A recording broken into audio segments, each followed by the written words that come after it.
मौलिक विद्यार्थियों, इससे पहले वाली क्लास के अंदर हमने राष्ट्र शक्ति के साधनों पर विचार किया था। आज हम राष्ट्र शक्ति के तत्वों पर विचार करते हैं कि आखिर कौन कौन सी चीजें राष्ट्र शक्ति को बढ़ाती हैं, या वे कौन कौन से एलिमेंट्स हैं, तत्व हैं जो राष्ट्र शक्ति को बिल्डअप करते हैं। और हम कह सकते हैं कि इस देश के पास नेशनल पावर है। इसमें बहुत सारे तत्व हैं। मार्गेंथाउ ने ऐसे कुल 9 तत्वों की बात की है। हम सबसे पहले एक तत्व जो है वो भूगोल पर चर्चा करते हैं। भूगोल काफी महत्वपूर्ण है और ये किसी देश की नेशनल पावर को बिल्डअप करने में या उसको कमजोर करने में सहायक है।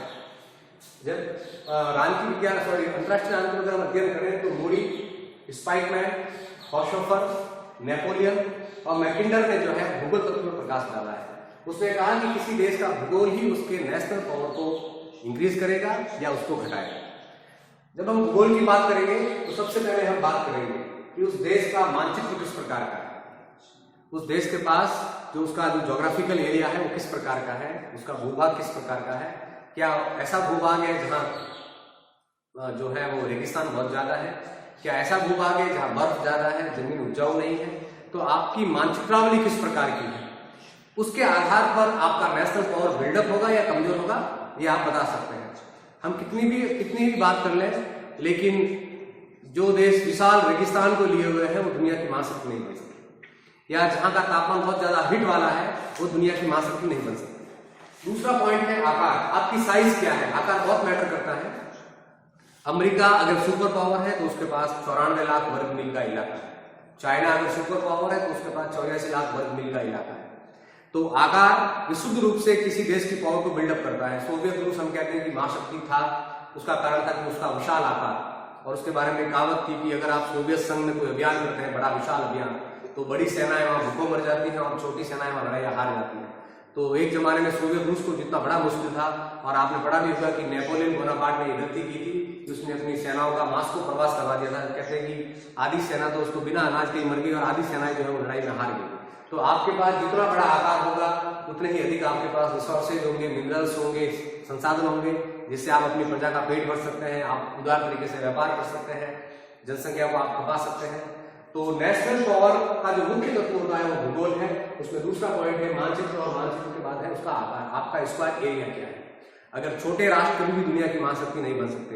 हम कितना भी चाहें तो भूटान आज दुनिया की महाशक्ति नहीं बन सकता। हम कितना भी चाहें तो आज जो है छोटे राष्ट्र जो भी दुनिया में है वो दुनिया की महाशक्ति नहीं बन सकते, क्योंकि छोटे राष्ट्रों पर अधिकार करना, उन पर हमला करना सामान्य बात है, आसान बात है। दूसरा है स्थिति। आप दुनिया में आपकी लोकेशन कहां पर है, क्या आप शीतोष्ण कटिबंध में रहते हैं या आप अधिक भूमध्य रेखीय इलाकों में रहते हैं, तब भी आप दुनिया की महाशक्ति नहीं बन सकती। आपकी लोकेशन इस प्रकार की हो ताकि वहां तापमान भी कम रहे, रिसोर्सेज भी ज्यादा हो, नदियां जो नित्य प्रवाहिनी हो, साल भर बहने वाली हो। तो जहां पर आपकी लोकेशन होगी, अवस्थिति जितनी अच्छी होगी, आप दुनिया की उतनी ही पावरफुल महाशक्ति बनेंगे। हम बात करते हैं अमेरिका की, तो अमेरिका की जो दोनों तरफ के तट है वहां विशाल समुद्र है। तो इतनी शानदार लोकेशन है उसकी कि आप यहां से भी उस पर आसानी से हमला नहीं कर सकते और यहां से भी आसानी से हमला नहीं कर सकते, क्योंकि केवल समुद्री तट नहीं है, वो दुनिया के ऐसे हिस्से में स्थित है कि किसी राष्ट्र को उस पर हमला करने से पहले एक तो विशाल मजबूत नौसैनिक शक्ति उसको बनानी होगी और एक विशाल वायु सैनिक शक्ति उसको बनानी होगी, जो आज के कालखंड में संभव नहीं है। एक जमाने में हम कहते हैं कि ब्रिटेन दुनिया का सुपर पावर था। इसका बड़ा कारण था ब्रिटेन का तटीय इलाका कटा फटा था। तट इस प्रकार कटे थे कि आसानी से आप ब्रिटेन पर हमला नहीं कर सकते थे, और इसी नौसैनिक शक्ति के बल पर ब्रिटेन ने दुनिया पर राज किया। तो आपकी लोकेशन किस प्रकार की है, आप दुनिया में कहां हैं, आपके पास समुद्र कितना है, आपके पास जो है भूमि कितनी है, भूमि उर्वरा कितनी है, खराब कितनी है। अगला है आपकी जलवायु। हम कहते हैं कि यूरोप दुनिया की भौतिक जगह है, उसका बड़ा कारण है उसकी समशीतोष्ण जलवायु। और अगर आप अफ्रीका का अध्ययन करें तो अफ्रीकी राष्ट्र कभी भी दुनिया की महाशक्ति के रूप में स्टैब्लिश नहीं हो सकते, वहां हमेशा द्वंद रहेगा।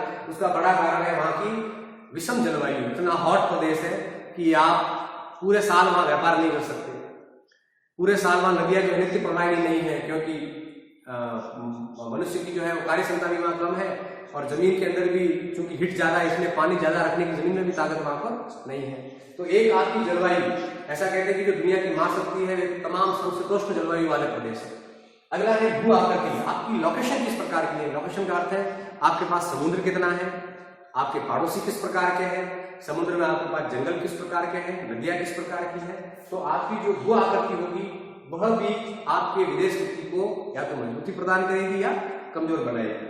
अगला है आपकी सीमा, आपके पड़ोसी किस प्रकार के हैं, आपकी सीमाएं किससे लगती हैं, क्या आपके पास जलीय सीमा है या नहीं है। तो कुल मिलाकर मूडी, स्पाइकमैन, हॉशोफर और नेपोलियन मैकआर्डर ये कहा करते हैं कि किसी भी देश की राष्ट्र शक्ति को बिल्डअप करने में भूगोल तत्व जो है सबसे प्रभावशाली होता है। धन्यवाद।